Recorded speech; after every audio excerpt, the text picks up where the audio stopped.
Just received your new Standard Chartered debit card and eager to start using it?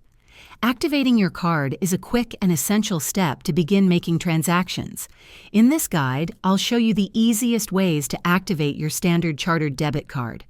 The quickest way to activate your Standard Chartered debit card is usually through the Standard Chartered mobile banking app. Log into the app, navigate to the Cards or Manage Cards section, and you should see an option to activate your new debit card. Alternatively, you can use Standard Chartered online banking. Log into the portal, find the Cards section, and follow the prompts to activate your debit card. You might need your card number, expiry date, and possibly your date of birth or other verification details. Finally, you can also activate your card by making your first transaction at an ATM or by contacting Standard Chartered's customer service hotline. Remember to set your PIN during or immediately after activation for secure usage. And there you have it. Activating your Standard Chartered debit card is quick and easy. If this video was helpful, give it a thumbs up and subscribe for more tips.